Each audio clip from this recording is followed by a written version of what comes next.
Subscribe to my channel and press the bell icon for latest updates. فأعوذ بالله من الشيطان الرجيم بسم الله الرحمن الرحيم ولو أنهم إذ ظلموا أنفسهم جاءوك فاستغفروا الله واستغفر لهم الرسول لوجدوا الله توابا رحيما صدق الله مولانا العظيم وبلغنا رسوله النبي الأمين الكريم ونحن على ذلك لمن الشاهدين والشاكرين والحمد لله رب العالمين. بڑی ہی محبت الفت عقیدت ذوق شوق اور انتہائی توجہ کے ساتھ نبی مکرم شفیع معظم جانب و عالم نور مجسم جانے کائنات آنے کائنات رونق کائنات وجہ کائنات باعث تخلیق کائنات نور کائنات رحمت کائنات فخر کائنات احمد مجتبی جناب سیدنا محمد مصطفیٰ صلی اللہ تعالی علیہ وسلم کی ذات عالی پر درود و سلام کا نذرانہ عقیدت پیش کیجیے.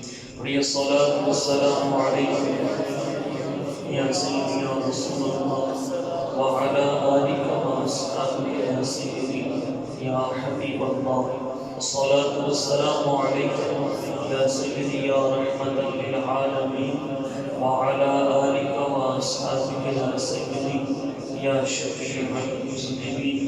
الصلاة والسلام عليك يا سيدي يا إمام الأنبياء والمرسلين وعلى آلك وأصحابك يا سيدي يا خاتم النبيين.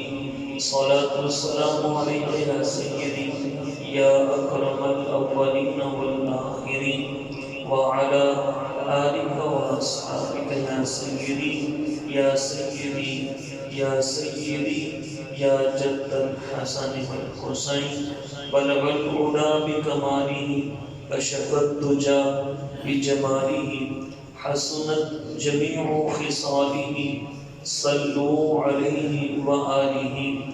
یا صاحب الجمال و یا سید البشر من وجهك المنیر لقد نور القمر لا يمكن الثناء كما كان حقه بعد الخدا. بزرگ توئی قصہ مختصر لی خمسۃ اطفی بها حر الوباء الحاطمہ المصطفى والمرتضى وابنہما والفاطمہ. میرے انتہائی قابل احترام بزرگوں دوستوں پیارے چھوٹے عزیز بچوں، آج اللہ رب العزت کے فضل و کرم اس کی توفیق اور عنایت سے ہم جمعۃ المبارک کی ادائیگی کے لیے حاضر ہیں. اللہ رب العزت ہماری اس حاضری کو شرف قبولیت عطا فرمائے اور جمعۃ المبارک کی تمام برکات سے ہم سب کو مالا مال فرمائے. ہمارے پیارے آقا مدینے والے مصطفیٰ صلی اللہ تعالی علیہ وآلہ وسلم نے ارشاد فرمایا کہ جو شخص مجھ پر کثرت کے ساتھ درود و سلام پڑھتا ہے اللہ رب العزت اس کی دینی اور دنیاوی پریشانیوں کو دور فرما دیتا ہے.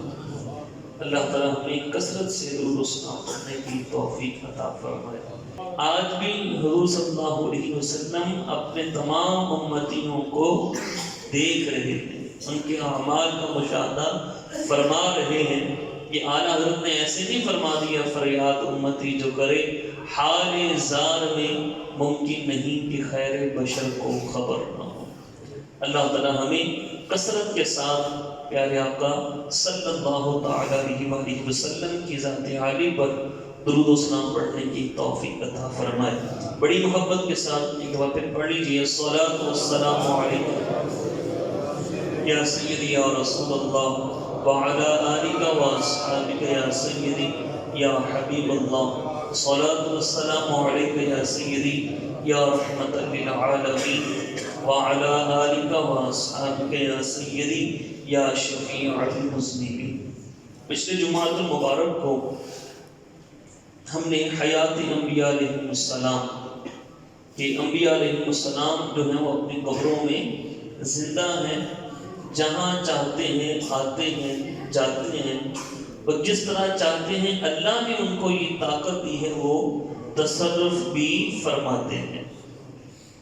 اس پر ہم نے دو چیزیں آپ کے سامنے پیش کی تھیں، ایک تھا عذاب قبر، ایک کیا تھا عذاب قبر، اور دوسرا ثواب قبر، کہ اگر کسی کو قبر میں عذاب ہوتا ہے تو وہ عذاب سہنے والا وہ زندہ ہوتا ہے، وہ مردہ نہیں ہوتا، اور اگر قبر میں کسی کو انعام ملتا ہے، اس کی قبر جنت کے باغوں میں سے باغ بنتی ہے، یا اس کو وہ جنتی کھڑکی اس کی قبر میں کھولی جاتی ہے جس سے جنتی ہوائیں جنتی خوشبوئیں اس کی قبر میں آتی ہیں، تو وہ بھی زندہ بندہ ہی محسوس کرتا ہے، جو بالکل ہی بے جان یا مردہ ہو چکا ہو اس کو اس سے کوئی فرق نہیں پڑتا۔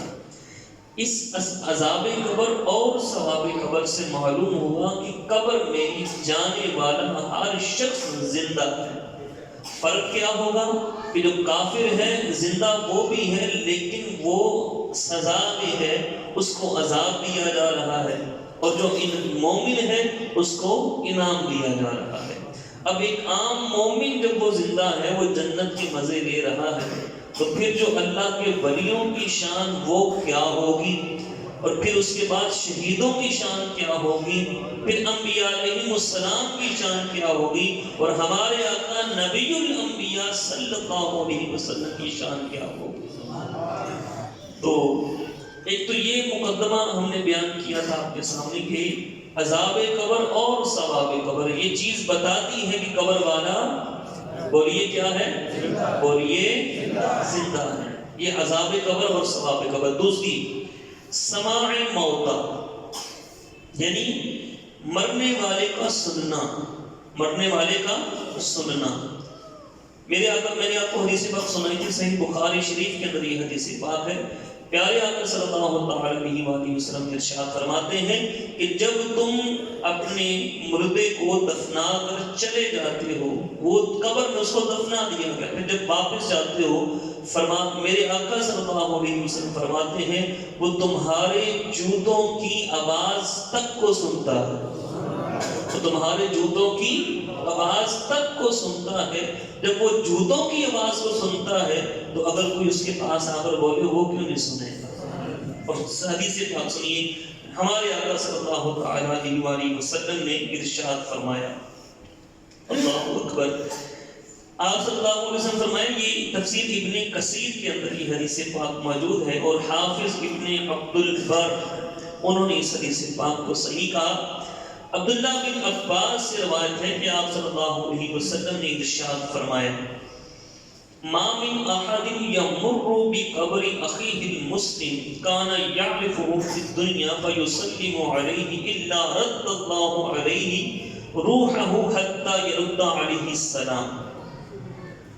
فرمایا جب بھی کوئی مسلمان اپنے اس مسلمان بھائی کی قبر کے پاس سے گزرتا ہے جس کو وہ دنیا میں پہچانتا تھا، دنیا میں ان کی جان پہچان تھی، ایک فوت ہو گیا، ایک ابھی دنیا میں موجود ہے، اب جب وہ جو موجود ہے نا اس کی قبر کے پاس سے گزرتا ہے تو جو قبر والا ہے نا حضور فرماتے ہیں وہ اس کو پہچانتا ہے۔ یہ حدیث پاک کے الفاظ میں یعرفہ فی الدنیا، اسے پہچانتا ہے، پھر جب وہ دنیا میں رہنے والا قبر والے کو سلام کرتا ہے، دنیا میں رہنے والا قبر والے کیا کرتا ہے، سلام کرتا ہے، میرے آقا صلی اللہ علیہ وسلم فرماتے ہیں یرد علیہ السلام، وہ سلام کا آگے سے جواب بھی دیتا ہے۔ اونچی بات سے بولیے، یہ سنیے، یہ میرے آقا صلی اللہ علیہ وسلم نے انبیاء کی شان کے بارے میں نہیں فرمایا، یہ حضور نے شہیدوں کی شان کے بارے میں بھی نہیں فرمایا، غوث قطب ابدال ان کے بارے میں بھی، بلکہ ایک عام بندہ یہ توجہ کے ساتھ، ایک عام بندہ جو دنیا میں رہتا تھا، دنیا سے چلا گیا، اس کا جاننے والا اسی قبر پر جا کر اس کو سلام کرتا ہے. میرے آقا صلی اللہ علیہ وسلم فرماتے ہیں وہ قبر والا اسے پہچانتا بھی ہے. یہ کون ہے، اس سے میرا رشتہ کیا ہے، وہ اسے پہچانتا بھی ہے. پھر جب وہ اسے سلام کرتا ہے وہ سلام کا جواب بھی دیتا ہے. اب مجھے یہ بتائیے، سلام کا جواب دینے والا وہ بالکل ختم ہو چکا ہوتا ہے یا زندہ ہوتا ہے؟ بولیے، زندہ ہوتا ہے. جب مومن کی یہ شان ہے، ایک عام بندے کی، ایک عام قبر والے کی یہ شان ہے، تو داتا صاحب کا عالم کیا ہوگا؟ پھر جو ولی ہیں ان کا عالم کیا ہوگا؟ غوث کا عالم کیا ہوگا؟ غوث اعظم کا عالم کیا ہوگا؟ نبیوں کا عالم کیا ہوگا؟ اور امام الانبیاء ہمارے آقا محمد مصطفیٰ کا عالم کیا ہوگا؟ اللہ تعالیٰ ہم سب کو صحیح عقیدہ رکھنے کی توفیق عطا فرمائے. اور سنیے، میرے آقا صلی اللہ علیہ وسلم نے ارشاد فرمایا، طبقات ابن سعد کے اندر یہ حدیث پاک، شرح الصدور کے اندر یہ حدیث پاک، مستدرک للحاکم، مستدرک علی الصحیحین، اس کے اندر یہ حدیث پاک موجود. اور امام حاکم نے یہ حدیث نقل کرنے کے بعد فرمایا، ھذا حدیث صحیح علی شرط الشیخین، کہ امام بخاری اور امام مسلم کی شرط پر یہ حدیث پاک صحیح ہے. یہ ضعیف نہیں ہے بلکہ صحیح حدیث پاک. سنیے، ہمارے آقا صلی اللہ علیہ وسلم کا یہ معمول تھا کہ آپ صلی اللہ علیہ وسلم ہر ہفتے میں ایک دن غزوہ احد جہاں پہ ہوا تھا وہاں جاتے، میدان احد میں، اور وہاں جتنے بھی صحابہ ہیں ان کو جا کر سلام کرتے. یہ حضور کا معمول مبارک تھا. پھر سلام کچھ پڑھ کے اصالہ ثواب حضور کرتے. سیدنا ابو ہریرہ رضی اللہ تعالیٰ عنہ فرماتے ہیں کہ نبی کریم صلی اللہ علیہ وسلم حضرت مصعب بن عمیر رضی اللہ تعالیٰ عنہ کی شہید شدہ جسم پر تشریف لائے. کس جسم پر؟ شہید. وہ شہید ہوئے تھے نا مصعب بن عمیر. ان کا بڑا ایمان لانے کا ایک عجیب انداز تھا. یہ مکہ پاک میں رہتے تھے مصعب بن عمیر. انتہائی لاڈ سے پالے گئے تھے ان کے والدین، بڑے لاڈ سے ان کو پالا پوسا. مہنگے سے مہنگا ان کا سوٹ ہوتا، خوشبو اتنی لگاتے اور اعلیٰ قسم کی خوشبو کے جس راستے سے گزرتے تھے لوگوں کو پتہ چل جاتا کہ مصعب یہاں سے گزرا ہے.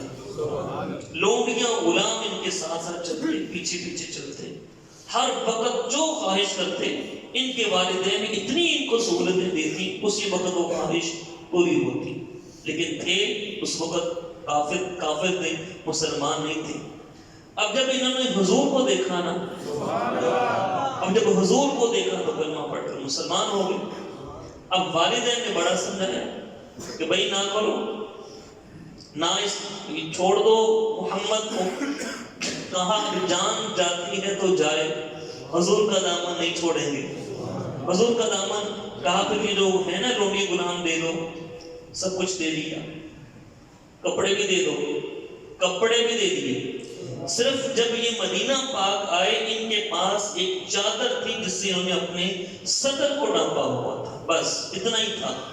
حضور ان کو دیکھتے تو مسکرا پڑتے، کہتے دیکھو یہ اس کا کتنا عجیب معاملہ ہے کہ جب حالت کفر میں تھا تو بڑی انعامات تھی، لیکن اس نے اب یہ صبر کرے گا اللہ اسے اور مقام عطا کرے گا. اب یہ مصعب بن عمیر یہ شہید ہو گئے میدان احد میں. جب یہ شہید ہوئے اب دفنانے کی بات آنی تھی. جو گئے نا مدینہ پاک غزوہ احد جو گئے ہیں وہ میدان احد میں جہاں پہ شہداء احد کا مزار ہے، 4 دیواری بنی ہوئی ہے نا، 4 دیواری بنی ہوئی ہے. اچھا 2 قبریں جو ہیں وہ بالکل ساتھ ہیں، 2 قبریں ساتھ ہیں. باقی تقریباً کوئی 25 سے 30 قبریں وہ ایک الگ جگہ پر ہیں. یعنی کھلا میدان ہے نا، 2 قبریں میدان کے بالکل درمیان میں اور باقی جو قبریں ہیں وہ 25 سے 30 صحابہ کی وہ ایک سائڈ پہ. یہ جو 2 قبریں ہیں نا یہ حضور کے چچا جان سیدنا حمزہ رضی اللہ تعالیٰ عنہ اور سیدنا مصعب بن عمیر کی قبر ہے. ان کو حضور نے اپنے چچا کے ساتھ دفنایا. اور مزیداری کی بات یہ کہ جو کفن لے کے آئے تھے نا ان کی جو سیدہ حمزہ رضی اللہ تعالیٰ عنہ کی جو بہن تھی، وہ کفن لے کے آئیں سیدہ حمزہ کے لیے، لیکن مصعب کے لیے کفن نہیں تھا۔ تو حضور نے فرمایا کہ مصعب کو بھی کفن دینا ہے، تو سیدنا حمزہ رضی اللہ تعالیٰ عنہ کی کفن سے کپڑا کاٹ کر مصعب بن عمیر کو بھی کفن دیا گیا، اور حضور نے فرمایا اس کو حمزہ کے ساتھ دفن ہو، اعزاز کے ساتھ آپ صلی اللہ علیہ وسلم نے ان کو دفن کیا۔ اچھا، اب حضور ان کے جسم مبارک پر، قبر مبارک پر تشریف لے کے آئے، پھر آپ صلی اللہ علیہ وسلم نے لوگوں کی طرف منہ فرمایا، اور کیا فرمایا؟ فرمایا اے لوگوں، ان کی زیارت کیا کرو، ان کی قبر والوں کی۔ فرمایا زوروہم، اے لوگوں ان کی زیارت کو آیا کرو، ان کے مزارات پہ آیا کرو، یہ حضور حکم فرما رہے ہیں۔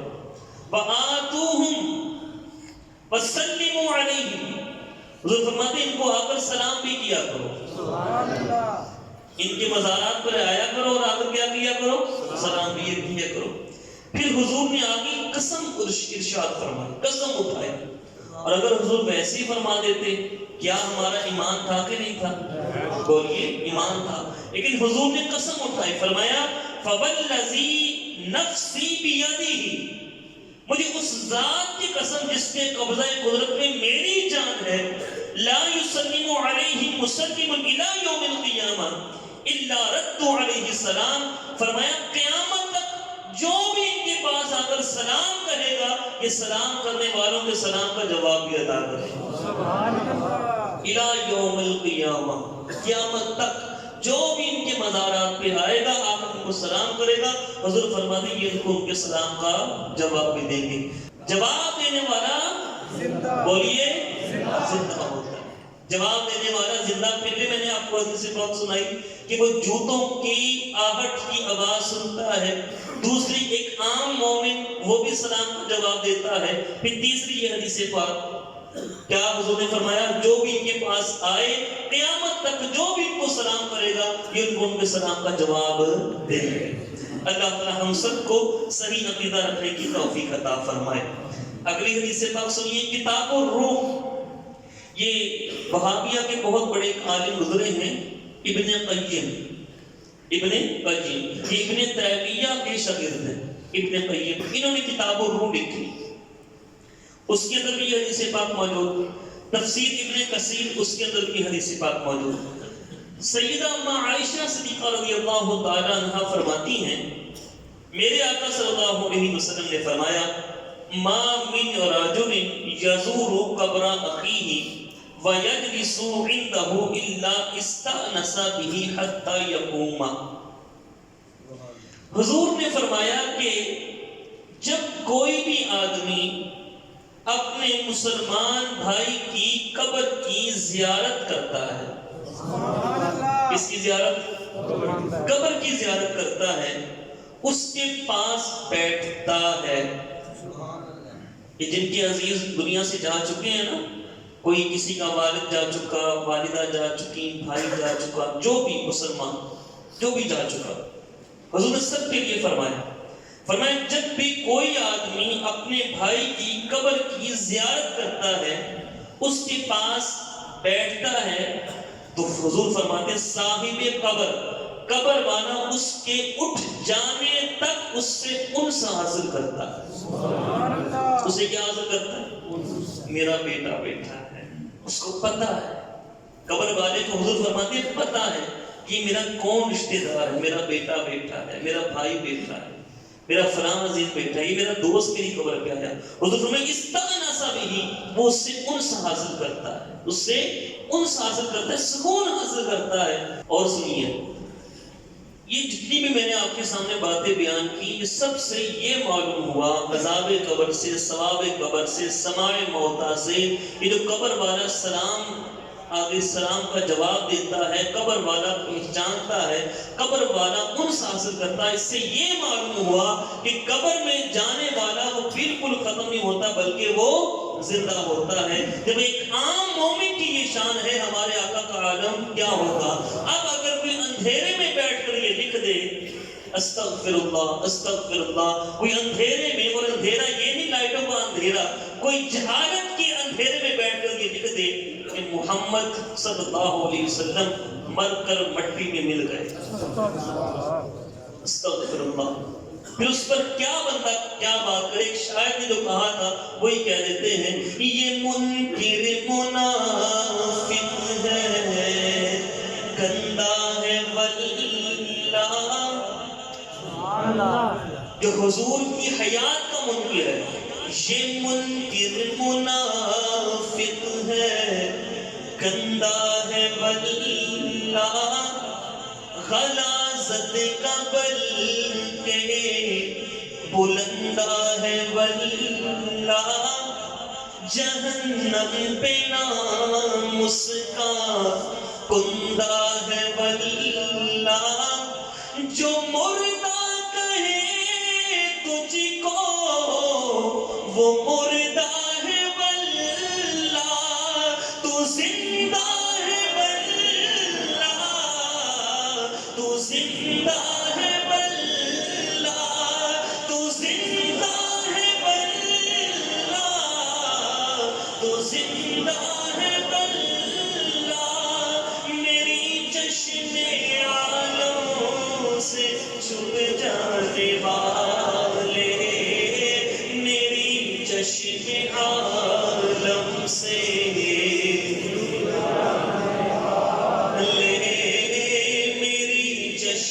عالم سے چھپ جانے والے، میرے چشم عالم سے.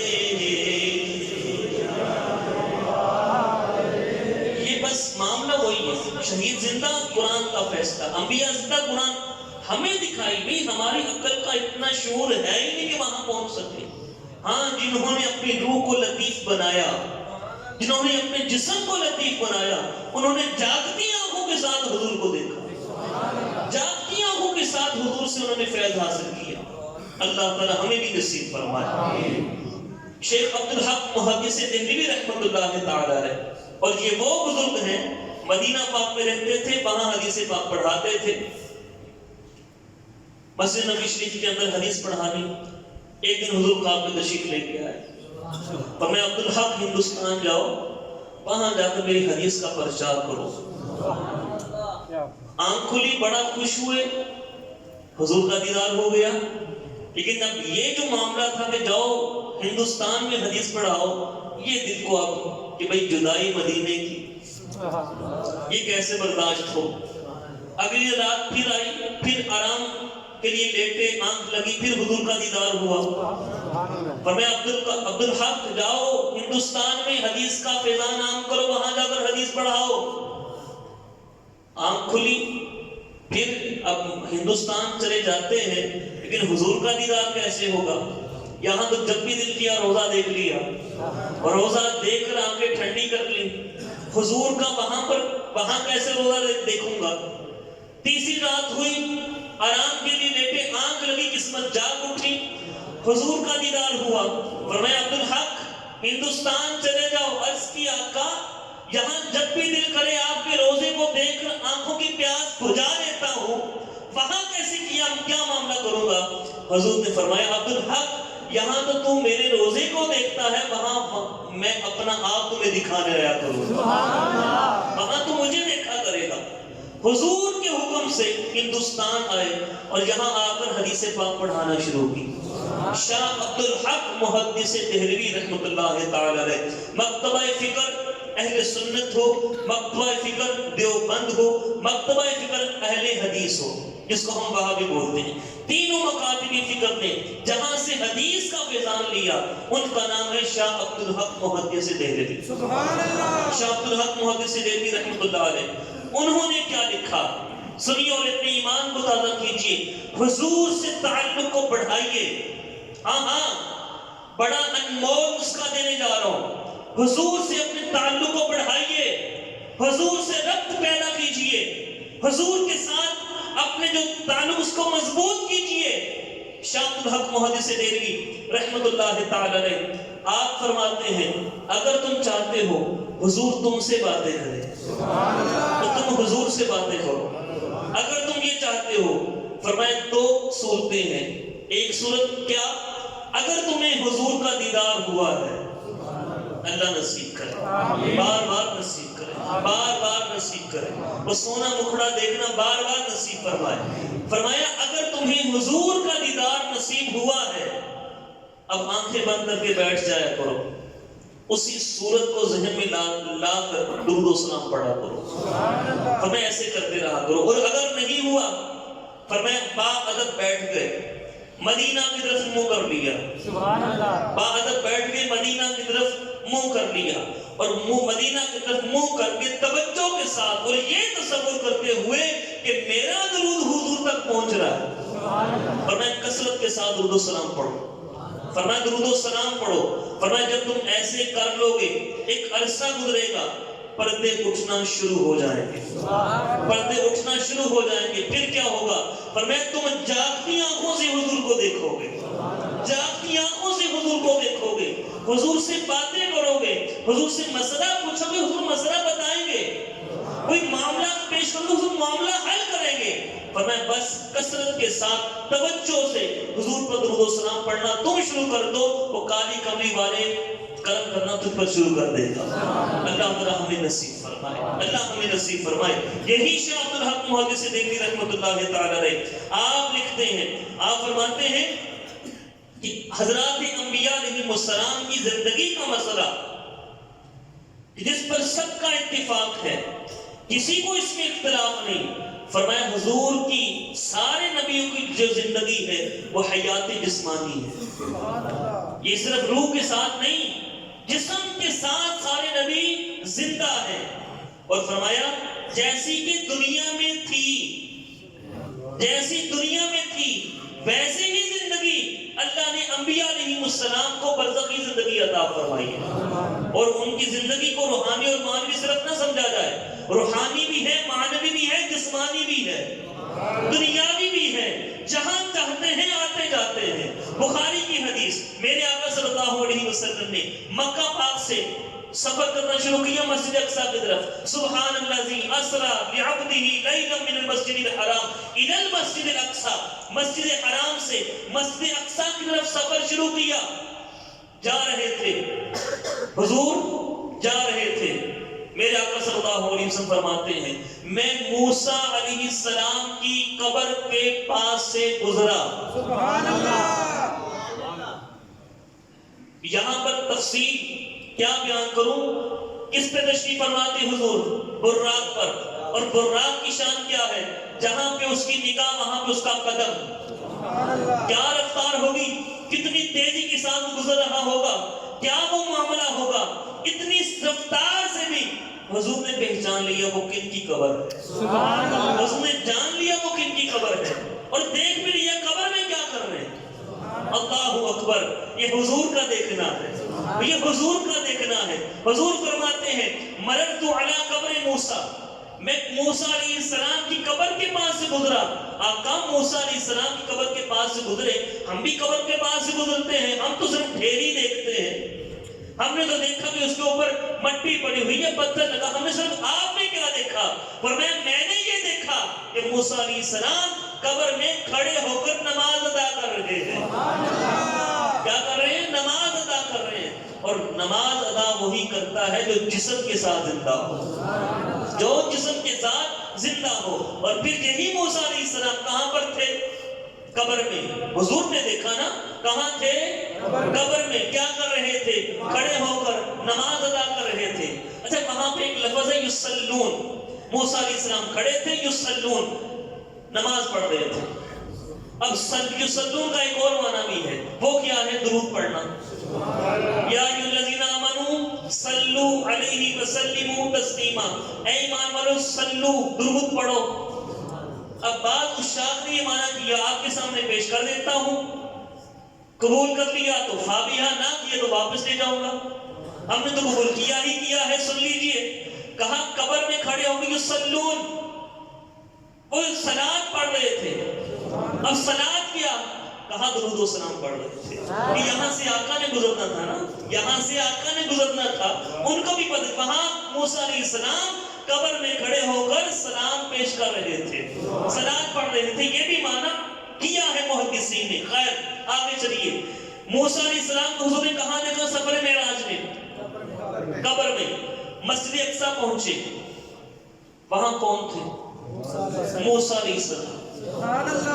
اور صرف موسیٰ علیہ السلام نہیں تھے، 1,24,000 کم و بیش پیغمبر سارے کے سارے حضور کی استقبال کے لیے کھڑے ہیں. جو وہاں یہ کہہ رہے تھے السلام علیکہ یا رسول اللہ، السلام علیکہ یا نبی اللہ. حضور کی استقبال میں کھڑے تھے، حضور کی استقبال میں کھڑے تھے.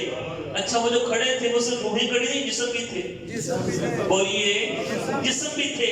سارے نبی زندہ، سارے نبی زندہ. اچھا موسیٰ علیہ السلام پہلے کہاں تھے؟ قبر میں. پھر کہاں آئے؟ مسجد اقصی میں. پھر جب چوتھے آسمان پہ حضور گئے، وہاں بھی موسیٰ علیہ السلام، وہاں بھی موسیٰ علیہ السلام. اچھا یہاں رکیے گا 1 منٹ توجہ کے ساتھ. حضور براق پر تشریف فرما، رفتار کتنی تیز، جہاں پہ اس کی نگاہ پڑی وہاں پہ اس کا قدم پڑا. اتنی تیز رفتار، اتنی تیز اس کی سپیڈ. لیکن دیکھا موسیٰ علیہ السلام تو پہلے مسجد اقصی میں پہنچے. مسجد اقصی میں موسیٰ علیہ السلام پہلے پہنچے ہوئے. پھر موسیٰ علیہ السلام چوتھے آسمان سے حضور سے پہلے پہنچے ہوئے. ابھی یہ کیا معاملہ ہے، یہ کیسے ہو گیا؟ علماء نے جواب دیا.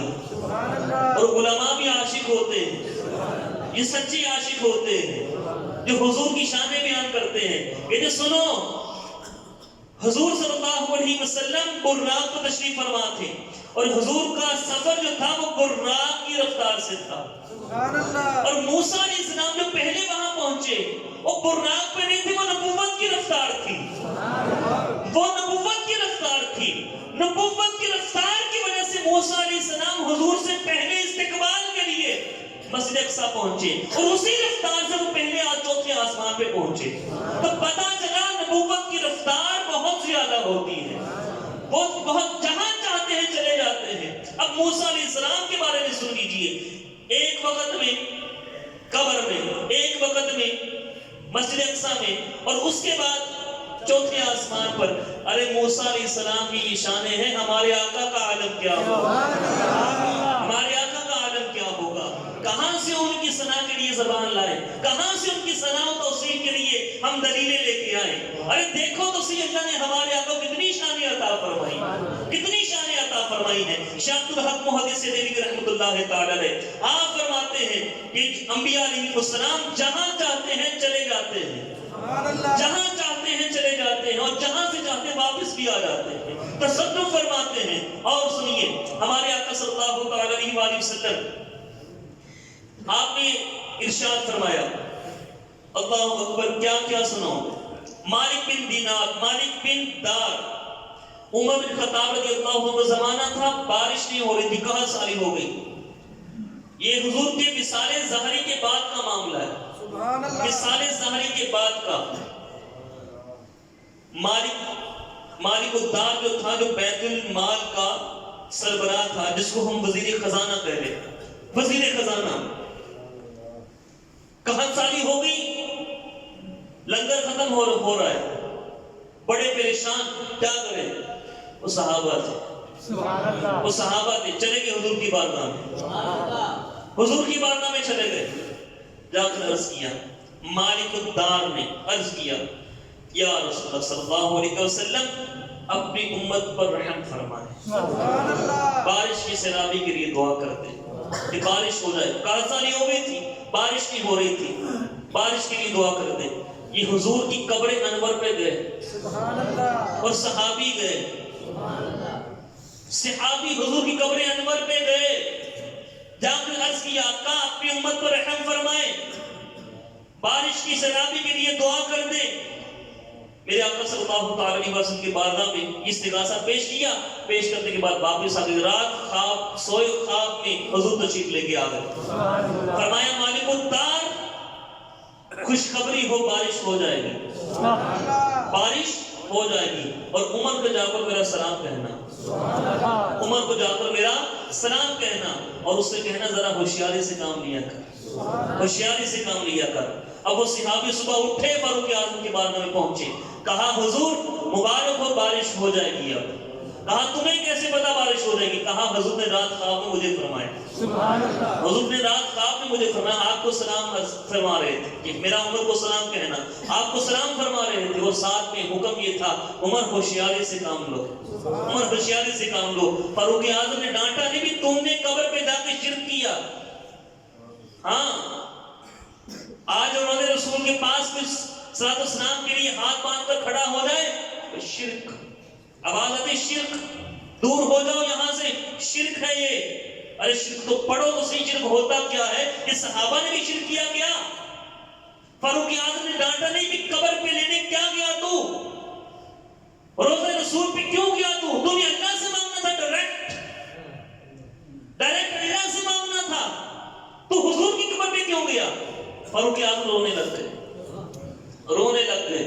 اور پھر عرض کرتے آقا میں تو ہوشیاری سے کام ہے تو اب آپ ہی نظر کرم فرما دیں. بارش ہوئی بعد میں بارش ہوئی. اگلی حدیث پاک سنیے، قرآن پاک میں اللہ نے فرمایا وَلَوْ أَنَّهُمْ إِذْ ظَلَمُوا أَنفُسَهُمْ جَاءُوكَ فَاسْتَغْفَرُوا اللَّهَ وَاسْتَغْفَرَ لَهُمُ الرَّسُولُ لَوَجَدُوا اللَّهَ تَوَّابًا رَحِيمًا. فرمایا اگر یہ لوگ اپنی جانوں پہ ظلم کر بیٹھے، محبوب تمہاری بارگاہ میں آ جائیں، آ کر کیا کریں؟ اللہ سے معافی مانگیں، معافی مل جائے گی؟ کہا نہیں. اللہ فرماتے ہیں ابھی معافی نہیں ملے گی. وَاسْتَغْفَرَ لَهُمُ الرَّسُولُ، رسول بھی کہے یا اللہ میرے امتی ہیں معاف کر دیں. ہاں قرآن پڑھ رہا ہوں میں. فَاسْتَغْفِرُ اللَّهَ، اللہ سے معافی مانگو. یا اللہ معافی مل گئی؟ فرمایا نہیں. وَاسْتَغْفَرَ لَهُمُ الرَّسُولُ، رسول بھی تمہاری بخشش چاہیں، رسول بھی تمہاری بخشش چاہیں. لَوَجَدُوا اللَّهَ تَوَّابًا رَحِيمًا، پھر اللہ کو توبہ قبول کرنے والا، رحم کرنے والا پاؤ گے. قرآن میں آیا ایک اعرابی دیہاتی حضور کے وصال کے بعد، حضور کے وصال ظاہری کے بعد، دنیا سے جانے کے بعد مدینہ پاک میں اللہ کے رسول کہاں پہ ہیں، اللہ کے رسول کہاں پہ ہیں. صحابہ تڑپ اٹھے. حضور کو دنیا سے پردہ کیے ہوئے 3 دن گزرے تھے. مولا علی شیر خدا اس حدیث پاک کو روایت کرنے والے، اور دیوبند کے مفتی محمد شفیع صاحب معارف القرآن میں اس حدیث پاک کو لے کے آنے والے. صحیح حدیث پاک. مولا علی شیر خدا رضی اللہ تعالیٰ عنہ فرماتے ہیں جب اس نے کہا نا اللہ کے رسول کہاں پہ ہیں، صحابہ تڑپ اٹھے اور بڑے بے قراری کے انداز میں کہا وہ تو دنیا سے جا چکے، یہ ان کا روزہ ہے. اس نے کیا کیا؟ صحابہ کے سامنے حدیث پاک میں اس نے اپنا سر قبر انور پہ رکھا، اپنا سر قبر انور پہ رکھا، مٹی اپنی تھوڑی سی نہیں اپنے سر پہ ڈالی اور عرض کیا یا رسول اللہ صلی اللہ علیہ وسلم میں اپنی جان پہ ظلم کر کے آیا تھا، گناہ کر کے آیا تھا اور آپ کی بارگاہ میں آیا تھا کہ آپ میرے لیے بخشش چاہیں گے. آقا میرے لیے بخشش کر دیں، میرے لیے بخشش کر دیں. اب یہ اس نے اپنے استغاثہ حضور کے بارگاہ پیش کیا. سارے صحابہ دیکھ رہے ہیں. اب جب وہ اس نے اپنا استغاثہ پیش کیا، اپنی فریاد حضور کو سنائی، مولا علی فرماتے ہیں واپس ہوا تو فرماتے سب نے آواز سنی اے آنے والے اللہ نے تیری بخشش فرما دی، اللہ نے تیری بخشش فرما دی ہے. یہ آوازیں پھر کہاں سے آتی تھی؟ قبر انور سے آواز آئی اے آنے والے اللہ نے تیری بخشش فرما دی. اللہ تعالی ہم سب کو سچا عشق رکھنے کی توفیق عطا فرمائے، صحیح عقیدہ رکھنے کی توفیق عطا فرمائے. آخری بات وہ جو میں نے کہا تھا نا بندہ درود پاک پڑھتا رہے، وہ حضور کو دیکھے گا، حضور سے باتیں کرے گا. ایسے اولیاء کرام ہوئے ہیں جب چاہتے تھے حضور کا دیدار کر لیتے تھے. دائم الحضوری قصور والے، دائم الحضوری ان کا لقب ہی یہ پڑ گیا، ہمیشہ حضوری میں رہنے والے، ہمیشہ حضور کی بارگاہ میں رہنے والے. ایک نقشبندیوں کے پیشوا ہیں سیدنا ابو الحسن خرقانی رحمۃ اللہ علیہ، بولیے رحمۃ اللہ علیہ. امی تھے، کسی سے پڑھے ہوئے نہیں تھے اور عجمی تھے، عربی نہیں تھے، لیکن تھے اللہ والے، تھے اللہ والے. حضور سے تعلق تھا اور بڑا مضبوط تھا، حضور سے تعلق تھا اور بڑا مضبوط تھا. ان کے مرید آگے عرض کی یا حضرت بغداد میں بہت بڑی یونیورسٹی کھلی ہے، اس میں جا کر حدیث پڑھنا چاہتا ہوں۔ فرمایا خرقان میں کوئی نہیں پڑھانے والا۔ عرض کی نہیں خرقان میں کوئی نہیں۔ فرمایا حدیث کی کتاب لے آنا، مجھ سے پڑھ لے۔ حیران ہو گئی، آپ تو امی ہیں، کبھی آپ کو مدرسے جاتے ہوئے نہیں دیکھا، کبھی علم دین کے لیے سفر کرتے ہوئے نہیں دیکھا، کہاں سے پڑھ لیا؟ کہ پڑھانے والا جانے، پڑھنے والا جانے۔ کہاں لے کے آؤ کتاب حدیث کی، ہم پڑھاتے ہیں۔ حدیث پاک کی کتاب سامنے رکھی، ایک حدیث پڑھی، فرمایا یہ میرے نبی کا فرمان ہے، منو عن میرے نبی کا فرمان ہے، صحیح حدیث۔ اگلی حدیث پاک پڑھی، فرمایا اس کا جو پہلا آدھا حصہ ہے نا، یہ حضور کا فرمان ہے، دوسرا آدھا حصہ یہ حضور کا فرمان نہیں ہے۔ تیسری حدیث پڑھی، کہا یہ حضور کی حدیث ہے ہی نہیں۔ کرتے کرتے ساری کتاب چند ہی دنوں میں پڑھا دی، طالب علم نے پاؤں پکڑ لیے۔ حضور کی حدیث کا علم یہ تو بڑا مشکل ہے، جرح و تعدیل کرنا بڑا مشکل ہے، اس کا صحیح کون سی ہے، ضعیف کون سی ہے، کون سا حصہ صحیح ہے، کون سا ضعیف، کون سا راوی نے اپنے پاس سے ڈالا ہے، کون سا نہیں ڈالا، یہ بڑا مشکل فن ہے۔ آپ نے تو کسی سے علم دین باقاعدہ سیکھا نہیں، کہاں سے حدیث پاک میں اتنا علم آ گیا؟ کہا بیٹا سنو، جب تم حدیث پڑھتے تھے میرے سامنے حدیث والا آ جاتا تھا، میرے سامنے حدیث والا آ جاتا تھا۔ جب تم حدیث پڑھتے تو حضور کا چہرہ کھلتا، میں سمجھ جاتا کہ حضور کی ہی حدیث ہے۔ اور جب جس حدیث کے ٹکڑے پر حضور تھوڑے خاموش ہو جاتے، مسکرانا چھوڑ دیتے، سمجھ جاتا یہ حدیث کا ٹکڑا نہیں، کہ میرے نبی کا فرمان نہیں۔ تو نے کتاب دیکھ دیکھ کر پوری حدیث کی باقی کتاب پڑھی ہے، اور میں نے نبی کا جلوہ دیکھ کر تجھے ساری کتاب پڑھائی۔ تم اپنی آنکھوں سے ان کو دیکھو گے، ہاں اپنی آنکھوں میں اتنی لطافت پیدا کرو، اپنی آنکھوں کو اتنی قوت دو، اتنی روحانیت دو کہ پردے اٹھ جائیں، پردے اٹھ جائیں۔ وہ حدیث پاک ہے نا بخاری کے اندر، کہ جب ایک بندہ مومن نفلی عبادت کرتا رہتا، اللہ کا نور اس کی آنکھوں میں آ جاتا، وہ نور حاصل کرو۔ اللہ ہمیں نصیب فرمائے، اللہ ہمیں نصیب فرمائے۔ ان تمام باتوں سے معلوم ہوا کہ سارے نبی زندہ ہیں، اور امام الانبیاء سب سے بڑھ کر زندہ ہے، اور کہ جہاں چاہتے ہیں آتے جاتے ہیں، تصرف فرماتے ہیں، مدد فرماتے ہیں۔ اگلے جمعہ مبارک کو انشاءاللہ حاضر و ناظر، یہ ہمارا ہے نا مسئلہ، ہمارے رسول حاضر و ناظر، ہمارے رسول حاضر و ناظر ہیں انشاءاللہ۔ اور انشاءاللہ اسی موضوع پر اگلے جمعہ مبارک کو بیان ہوگا کہ حاضر و ناظر کا معنی کیا ہے۔ ہمارے بہت سے بھائیوں کو حاضر و ناظر کا مفہوم ہی نہیں معلوم، اس لیے دوسرے لوگوں کو باتیں کرنے کا موقع ملتا ہے۔ اس لیے اول وقت میں تشریف لے کے آئیں، پہلے آئیں، 12:50 کے پاس انشاءاللہ بیان شروع ہو جائے گا۔ اگلا جمعہ حاضر و ناظر کے موضوع پر ہوگا۔ اللہ تعالی ہم سب کو صحیح عقیدہ رکھنے کی توفیق عطا فرمائے۔ وآخر دعوانا ان الحمدللہ رب العالمین۔